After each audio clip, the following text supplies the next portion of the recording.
And we've heard the numbers before. 1 in 5 people will experience a mental illness in their lifetime. But everyone faces challenges in their life that can impact their mental health. And for many right now, their mental health has been tested in new ways. May is actually Mental Health Awareness Month.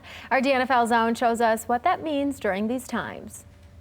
We all know for sure there is not a single person in the world whose mental health is not being affected right now. In some way, shape, or form, we're feeling the impact. But what does that mean? Well, your mental health is real basic, and it is how you're thinking, how you're acting, and how you're feeling. And so there are certain things in our lives that can affect this. So we're really pushing to notice if my mental health is being affected beyond just day to day. I can still get up and I can feel better and I can go to bed and I can sleep at night. Now I need to have a better recognition when I'm not able to do those things. I have noticed my anxiety has been crazy right now. 20-year-old Katie Preston was actually working in South Africa as a model when she had to rush back home as travel restrictions started to be put in place. Looked at my phone and it says your flight got canceled. And the amount of panic that came through my body, I will never, ever forget. Katie has always struggled with anxiety and anxiety attacks, but it took time for her to truly recognize what was happening. When I kind of approached high school, I started feeling very sad for some reason and very just anxious all the time. And I just felt like I kept that to myself, and I didn't really want to talk to people about it because I just felt like I was just sad and there was nothing I could do about it. That's when Katie finally decided to reach out to her mom.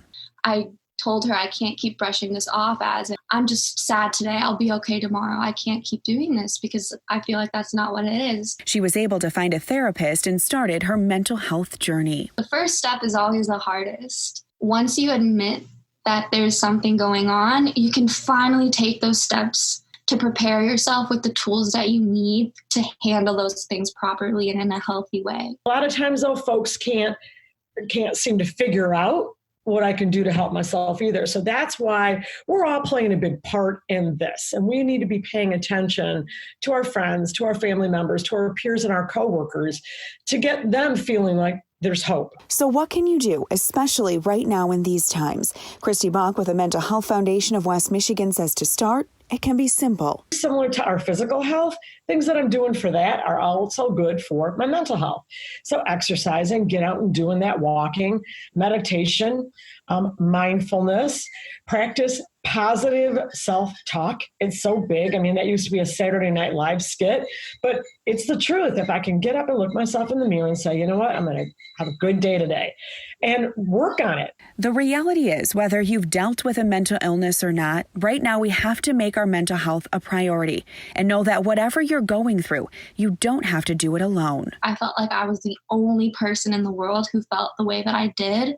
When the second I spoke up, I had so many people around me saying, oh, you feel like this? I feel just like you as well. That's crazy.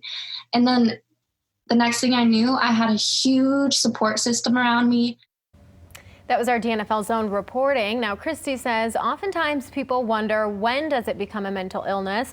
And that's harder to gauge right now. But if you notice in yourself or someone else a change in their behavior for 2 weeks or longer, the Mental Health Foundation of West Michigan and Be Nice program has a full breakdown of what those behaviors would be like, along with a great section dedicated to navigating your mental health during quarantine. And there are also several resources that have now gone virtual, like Forest View, Pine Rest, and Network 180, launching their Don't Go Out, Reach Out campaign.